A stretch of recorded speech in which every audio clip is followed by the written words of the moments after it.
Good evening and welcome to another episode of Live Chat with James, coming to you from the studios here in Vancouver, British Columbia. I am James Kuzno. Now tonight, a deluge of biblical proportions in Metro Vancouver as a 113-year record has been broken. Yes, the rainfall came down heavy over the weekend and set new records. So again, pretty amazing stuff. And we'll also take a look at not just the long term questions that this kind of weather raises, but of course, we're going to take a look at other stories across the country and around the globe. There is chaos in the skies and confusion on the ground as the Air Canada strike enters a defiant new phase. Leaving hundreds of thousands of Canadians stranded, we'll bring you the stories of those caught in the middle of the staggering economic cost of a nation grounded. And on the world stage, a high stakes gamble for peace. President Trump hosts Ukrainian President Zelensky and European leaders in Washington, D.C. Is a deal to end the war possible, or are the battle lines both on the map and in the negotiation room impossible to redraw?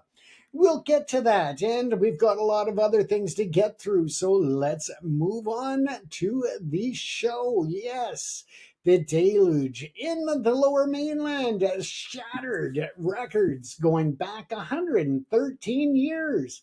Now, for weeks, the south coast has been dry with ever present threat of wildfires hanging in the air. This past Friday, that did change. Environment Canada says an unseasonably moisture-laden frontal system moved through the region, bringing what it called much-needed rain. But to call it much needed is an understatement, and to call it rain doesn't quite capture the sheer volume of water that fell from the skies. At Vancouver International Airport, the official weather station for the city, a staggering 43.2 millimeters of rain was recorded on Friday. To put that into perspective, the previous record for that date was 26.9 millimeters, a record that was set back in 1912. This wasn't just a new record, it was a 60% increase over a benchmark that has stood for more than a century. Now, as intense as it was at the airport, other parts of the region were hit even harder. The downpour shattered records across the lower mainland. In West Vancouver, for example, 80.6 millimeters fell, more than double its previous record from 1999. In the Fraser Valley, Abbotsford also saw a new daily record set with 55.8 millimeters. But the totals continued to climb as you moved east and north. The city of Coquitlam was drenched with 95.4 millimeters. The highest total in the entire province, though, was recorded in the Howe Sound, where Port Mellon was inundated with 123 millimeters of rain. Yes, it is an amazing fact, and again, one that brought a lot of much needed moisture to the forests and to the city. Now, the immediate effect of this deluge is undoubtedly positive for one critical sector, and that is again the BC Wildfire Service, who noted that the rain, combined with below seasonal temperatures, would significantly reduce the possibility of major fire behavior. And that is certainly welcome news, as we have seen a lot of fires throughout the province this year. However, we are witnessing a profound and unsettling paradox. The same overarching forces of climate change that contribute to our hotter, drier summers are more severe wildfire seasons, and of course, that is now delivering the solution in form of dangerously intense record-breaking downpours. Metro Vancouver's own climate projection reports have warned of this exact future. Longer summers, dry spells, followed by wetter falls and winters, punctuated by more extreme precipitation events. This isn't a return to balance, it's a shift to a new, more volatile, and unpredictable climate reality, where the relief from one crisis arrives in the form of another potential one. And as if to remind us that the other powerful forces at play in this region, a minor earthquake was recorded this evening. Earthquakes Canada For those of you watching on the West Coast, it was this evening. For those watching in other time zones, it was last night. But regardless, Earthquakes Canada reported a magnitude 3.6 tremor that struck at 7:17 p.m. Vancouver time, about 70 kilometers west of Victoria, near Port Renfrew. It was lightly felt on southern Vancouver Island and no damage or injuries are expected. A small tremor, but a persistent reminder of the ground beneath our feet. So if you do not have an earthquake preparedness kit, it's just a friendly little reminder that it probably wouldn't hurt to have one available should we ever get the big one. Now, of course, from the impact of weather on our region to the daily challenges of moving people within it. For tens of thousands, Metro Vancouver bus riders' relief is on the way. TransLink announced today a massive increase in bus service set to roll out on September the 1st. This is the largest single expansion of service since 2018, targeting 53 of the region's most crowded routes and directly impacting more than 100,000 people who rely on the bus every weekday. The changes are the first tangible result of the recently approved 2025 investment plan, a critical funding agreement designed to keep the transit system growing and to prevent the deep service cuts that had been feared post-pandemic. The data reveals a clear and compelling story about where this investment is needed the most. All 5 of the system's most overcrowded routes are south of the Fraser River, concentrated in the rapidly growing communities of Surrey and Langley. Routes like the 321, the 335, and the 345, plus the 393 and the 503 will see significant boosts in frequency. According to TransLink spokesperson, a bus that used to arrive every 10 minutes might now come every 6. Other key changes include adding midday service on weekdays to Route 388, which connects New Westminster to Surrey's Port Kells industrial area, and targeted boosts to 25 routes that serve major post-secondary institutions such as UBC, SFU, and BCIT. In a statement, TransLink CEO Kevin Quinn highlighted the significance of this move, saying, "While so many other North American cities have had to make transit cuts following the pandemic, we are instead investing in the biggest increase to bus service since 2018. But this expansion is about more than just reducing wait times and adding capacity. It's a direct response to the region's shifting demographics and a strategic investment in economic and social equity. The communities south of the Fraser are where a significant portion of the regional growth is happening, driven in large part by the search for more affordable housing. For years, transit services struggled to keep pace with that development, creating a disconnect between where the people can afford to live and their ability to access jobs and opportunities across the region. By targeting these specific, chronically overcrowded corridors, this plan begins to address that long-standing equity gap. It's an acknowledgement that the effective public transit is a key to unlock economic potential, as well as reducing the household transportation costs, and is absolutely essential if the region is to meet its climate goals.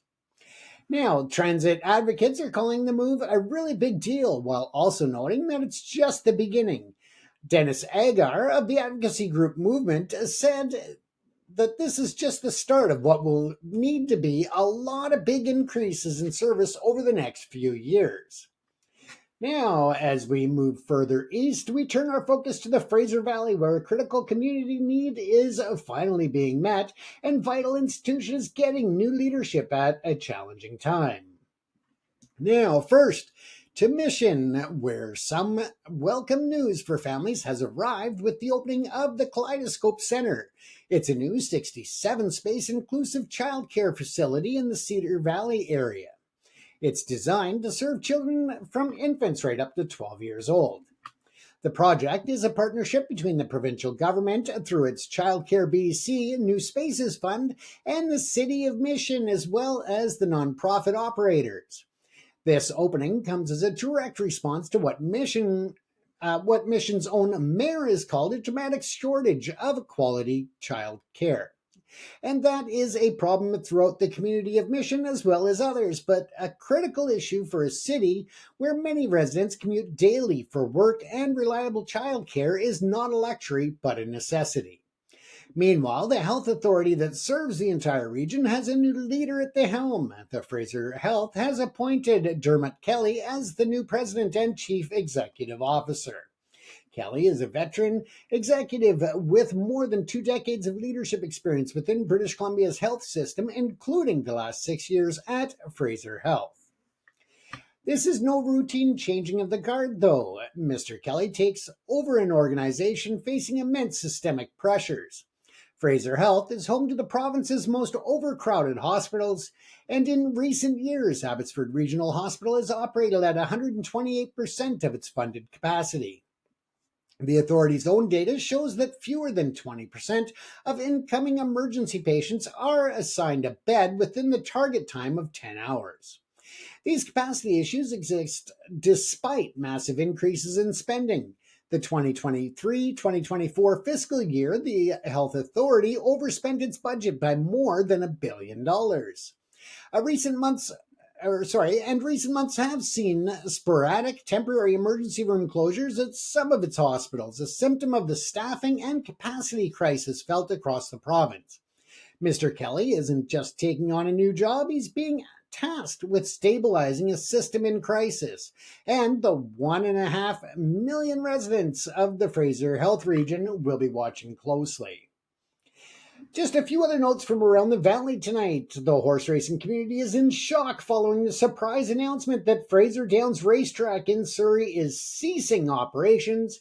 Yes, we will look at that in more detail tomorrow night. And again, Fraser Downs, just down from our studios here in South Surrey, is a big concern for the community and the horse racing industry as well.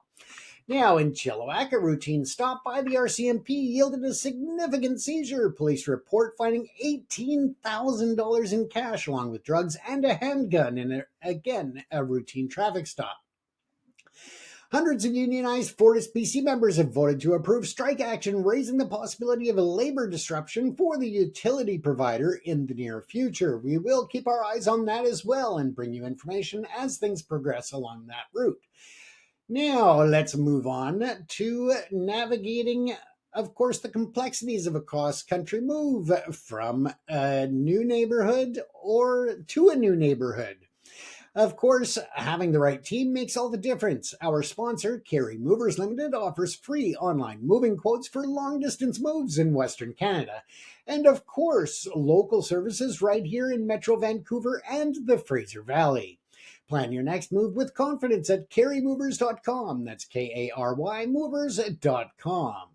Now, from the challenges of moving house to the crisis of not being able to move at all, it is the chaos in the skies. Yes, the Air Canada strike is continuing. Canada's National Air Transportation Network is in a state of paralysis tonight. The strike by 10,000 Air Canada flight attendants is now in its third day, but there is no ordinary routineness about this labor dispute when it comes to those types of issues. It has escalated into an open act of defiance against the federal government. Now, the Canadian Union of Public Employees, also known as CUPE, which represents the flight attendants, is refusing to comply with a back-to-work order issued by the Canadian Industrial Relations Board. The board declared the strike illegal, but the union is holding firm. In a dramatic and symbolic act of protest outside of Toronto's Pearson Airport, CUPE National President Mark Hancock publicly tore up a copy of the government's order to the cheers of striking workers. He later told reporters, "If it means folks like me are going to jail, then so be it. If it means our union being fined, then so be it. We're looking for a solution here, but that solution has to be found at the bargaining table." So, what's driving this level of conviction? The dispute goes far beyond the simple disagreement over wages. While the airline's offer of a 38% increase in total compensation over 4 years sounds substantial, the union argues the first-year wage increase doesn't even keep pace with inflation. But the core and perhaps most misunderstood issue is what the union calls the doctrine of unpaid work. Under the current contract, flight attendants are only paid from the moment the aircraft's brakes are released for departure until they are applied on arrival. This means crucial work like pre flight safety checks, crew briefings, and the entire passenger boarding process goes uncompensated. The union estimates this amounts to an average of 35 hours of unpaid labor per flight attendant every single month. This is a fundamental principle, getting paid for all hours worked. That has become the unmovable object of this dispute. And again, think about that in your daily life. 35 hours is the average for a full time employed person in Canada. So if you were to work all month but only get paid for 3 weeks out of the 4 weeks, you would be upset too and you would be looking for a resolution. Now, the consequences of this standoff are cascading across the country and around the world. It's measured in frustration, heartbreak, and immense financial cost. The strike is impacting an estimated 130,000 passengers every single day. Air Canada's CEO says over 500,000 customers have been impacted thus far.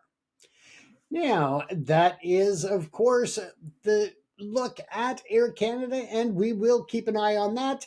The airline and the union were reportedly in discussions on Monday night, and we are waiting to hear if anything has come out of that or if they are still talking past midnight. As it is 12:14 a.m. here in Vancouver, British Columbia, we are waiting to hear any updates on that, and we will bring them to you tomorrow in our new show. Now, the stories are gut wrenching as you look to the BC Lions. Yes, a player for the CFL's BC Lions missed his grandmother's funeral because his flight was cancelled. Again, looking at Air Canada, one family desperate to get to a funeral in Toronto told Global News that they were facing a bill of $11,000 to rebook on another airline. A newlywed couple on their honeymoon is stuck in Rome, unable to get through to the airline. Zahid Pervez, stranded in Germany after a family wedding, told CTV News he has run out of his essential diabetes medication. And tourist Mel Thurston, visiting from England, says her dream trip to see the Canadian Rockies may have to be cancelled entirely. For those who can find seats on other airlines, the prices are skyrocketing, while some have called it predatory price gouging. Aviation experts say it's the predictable, automated outcome of supply and demand algorithms in a market where tens of thousands of seats have suddenly vanished. The economic fallout is massive. Air Canada has already suspended its financial guidance for the third quarter and the full year, unable to predict the damage this disruption will cause. Aviation experts, meanwhile, estimate a full shutdown could cost the airline between $50 and $60 million per day.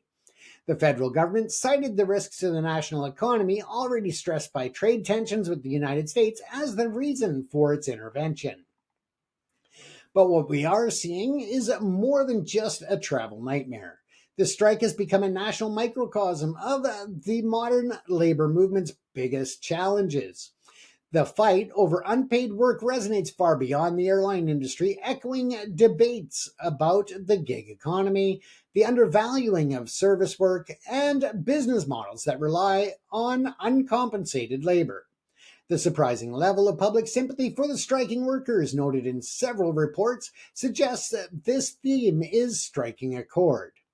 The Air Canada strike has become a high-profile national test case for whether labor can successfully push back. Now, let's take a look at Ottawa's response. Yes, the Air Canada crisis was just one of several major issues on the agenda in Ottawa on Monday, where the Prime Minister sat down with the Premier of Canada's largest province. Yes, that is Premier Doug Ford. And they are meeting on Parliament Hill. Now, Prime Minister Mark Carney met with Ontario Premier Doug Ford on Parliament Hill yesterday morning. While officially described as a casual meeting, the topics of discussion were anything but. High on the agenda were the ongoing challenges of U.S. trade and tariffs, particularly their impact on the critical steel and auto sectors, as well as the domestic pressures of housing and affordability.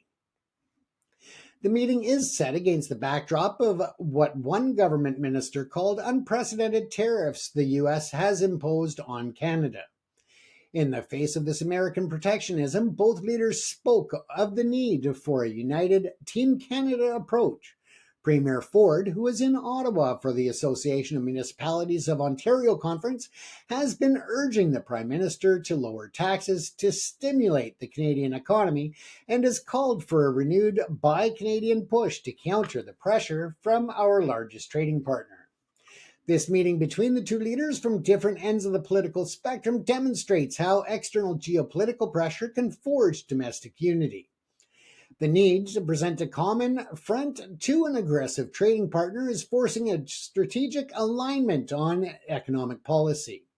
Their joint focus on issues like housing, where Ford today announced a new $1.6 billion provincial fund for municipal infrastructure, is a clear recognition that these internal pressures on Canadians are only made worse by the external economic instability. Now let's shift our stage to the international one. Yes, war, peace, and weather. But before we do that, whether you're moving across the street or across the country, the logistics can be daunting. Carry Movers Limited simplifies the process, offering free, no obligation online quotes for local and long distance moves in Western Canada. Find out more at www.carrymovers.com. That's www.karymovers.com. From the logistics of moving, we turn to the logistics of peace. Is there a path to peace? The high stakes summit that happened in Washington yesterday. All eyes were on the White House, where a high stakes summit aimed at finding a path to end the now 3.5 year long war in Ukraine took place. U.S. President Donald Trump hosted Ukrainian President Vladimir Zelensky in an unprecedented gathering of European leaders, including heads of Britain, France, Germany, Italy, and the Secretary General of NATO. Following the meeting, President Trump announced a bold new diplomatic push. He says he has begun arrangements to convene a face-to-face trilateral summit between himself, President Zelensky, and Russian President Vladimir Putin. Now, the central pillar of the peace framework is being discussed, and that is a fundamental shift in how Ukraine's long-term security would be protected. President Trump has publicly ruled out Ukraine joining the NATO alliance. The alternative now on the table is a set of robust long-term security guarantees that leaders have described as being modeled on NATO's Article 5 principle of collective defense, the idea that an attack on one is an attack on all. But here is the critical difference. Under this proposal, the primary security force would be European. The plan calls for European troops and European purchased weapons to be the backbone of the guarantee, with the United States playing a coordination role. When asked directly if this could involve American peacekeepers, President Trump has, on 3 separate occasions today, refused to rule it out. The proposal represents a potentially seismic shift in the architecture of European security. For over 75 years, the continent's security has been explicitly backstopped by the military might of the United States through NATO. This new model, born of necessity from American reluctance to expand the alliance, effectively pushes Europe to take primary responsibility for its own continental defense.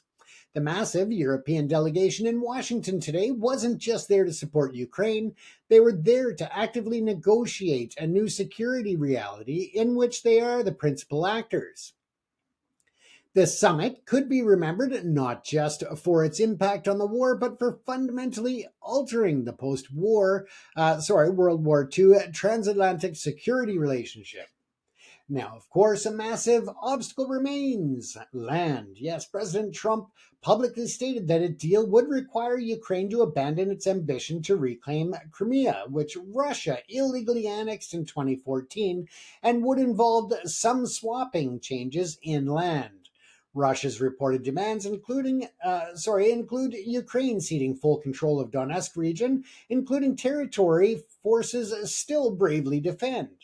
This is a non-starter for Kiev. President Zelensky has been very clear that Ukraine's constitution make it impossible to give up territory, and underscoring the immense chasm between diplomacy and reality. As their leaders met for peace talks in Washington, Russian missiles and drones rained down on the Ukrainian city of Kharkiv, killing 7 civilians and damaging residential buildings. This is a brutal reminder of the stakes and of the long, difficult path that may lay ahead.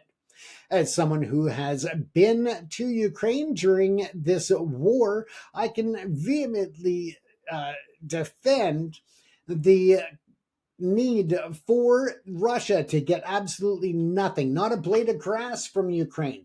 Why should they be rewarded for an illegal activity, an illegal war, and an illegal annexation of a foreign sovereign nation's land? It just doesn't make sense on my side of the world. And seeing what Russia has inflicted in terms of war crimes and just horrific, horrific events on the people of Ukraine, I say that that should not even be a starting issue when it comes to international diplomacy, when it comes to trying to find a resolution to the war in Ukraine. Now, while leaders in Washington talk of man-made conflict, Mother Nature is unleashing a conflict of her own in the Atlantic. Hurricane Erin has re-intensified into a powerful and dangerous category 4 storm. According to the National Hurricane Center, it's packing maximum sustained winds of 205 kilometers an hour. The storm has been on a volatile journey, undergoing what meteorologists call extreme rapid intensification over the weekend. It exploded from a tropical storm to a fearsome Category 5 hurricane in a single day before its strength began to fluctuate. The storm is currently lashing the Turks and Caicos Islands and the southeastern Bahamas with destructive winds and storm surge. It has already left a trail of power outages and flooding in Puerto Rico and the Virgin Islands. The current forecast track does not predict a direct landfall on the United States. However, the storm is so massive that its effects will be felt along the entire U.S. East Coast. Dangerous, life-threatening rip currents and coastal flooding are expected from Florida all the way to the mid-Atlantic states.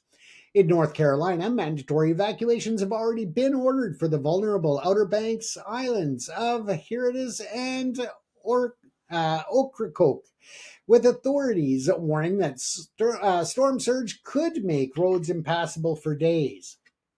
But the story of Hurricane Erin is more than just a weather report. It is a tangible, quantifiable case study in the effects of climate change, and it provides a powerful bookend to our entire newscast tonight.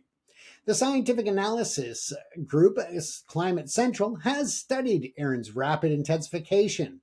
Their report is stunning. They conclude that this storm's explosive growth occurred as it passed over ocean waters that were made up of 100 times more likely by human-caused climate change. So again, that is a big, big eye-opener. They've even quantified the impact, estimating that climate change added at least 9 miles per hour or 14 kilometers per hour to Erin's peak wind speed, and was the factor that pushed it over the threshold from a Category 4 to a Category 5. Now, I don't know how they would measure such things, but I guess they have a way. From the record-breaking, unseasonably moisture-laden deluge here in Vancouver to a hurricane in the Atlantic supercharged by abnormally high and warm seas, the warnings from climate scientists are no longer abstract projections. We are seeing the effects in real time from our own backyards and to the far corners of the globe. Now, that is the picture tonight, ladies and gentlemen. Record rainfall here at home that brings both relief and a warning of more volatile future. A nation's travel network held hostage by labor dispute that has become a flashpoint for the modern economy. And on the world stage, a fragile and fraught push for peace in Ukraine, set against the backdrop of continued fighting in the raw power of a climate supercharged hurricane. As we've seen tonight, from local flooding to global conflict, the need for humanitarian aid and response is constant. It's fitting that tomorrow, August the 19th, is recognized, or later today, depending on your time zone once again, is recognized by the United Nations as World Humanitarian Day, honoring those who work on the front lines of crises around the globe.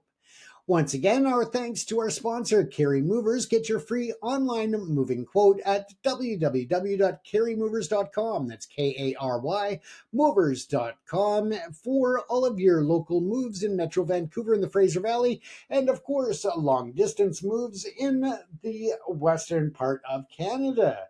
Carry Movers specializes in residential, office, commercial, and industrial moves. Don't forget, they also take care of pianos, which is becoming more rare these days of other moving companies. Once again, you have been watching ProPix Canada Media here in Vancouver, British Columbia. This has been Live Chat with James for another episode. As we end the show, I'd like to add a little footnote here, and that is that we are looking to work with our viewers to find new opportunities and new ways of bringing the show to you. We have expanded our ProPix TV presence on Substack as well as other platforms. So check out the ProPix Media Limited on Substack to get more in-depth reports and custom or exclusive material that you won't find here on this channel.